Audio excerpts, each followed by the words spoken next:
Hello అండి. ఈరోజు లంచ్లోకి egg curry prepare చేశానండి. ఎప్పుడు చేసే విధంగా కాకుండా కొంచెం వెరైటీగా ట్రై చేశాను. ఎలా చేశాను ఏంటో చూసేయండి.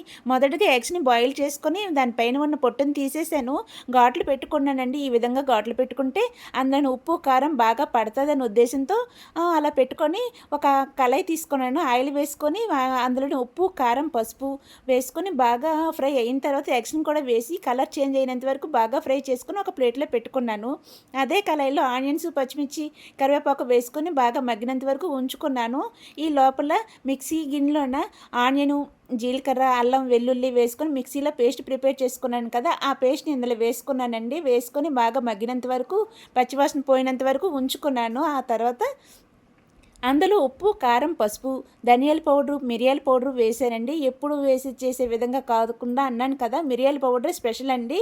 వేసాను. బాగా మిక్స్ చేసుకున్న తర్వాత అందులోనే కొంచెంగా టీ గ్లాసుడు వాటర్ వేసానండి. యాడ్ చేసి మీ కన్సిస్టెన్సీకి కావాల్సినంత వాటర్ యాడ్ చేసుకోండి. వేసుకున్న తర్వాత బాగా కెళ్ళినంత వరకు ఉంచుకున్న తర్వాత అప్పుడు ఎగ్స్ని కూడా యాడ్ చేసి బాగా మిక్స్ చేసుకున్నాను. మిక్స్ చేసుకున్న తర్వాత చివరిలోన దించే ముందు కొత్తిమీర కూడా యాడ్ చేసి బాగా మిక్స్ చేసుకొని వేడివేడిగా సర్వ్ చేసుకొని తింటే రైస్తో పాటు చాలా చాలా టేస్టీగా వచ్చిందండి. ఈ ప్రాసెస్లో ఎప్పుడైనా ట్రై చేశారా లేదా కామెంట్లో చెప్పండి. లైక్ అండ్ సబ్స్క్రైబ్ చేసుకోండి.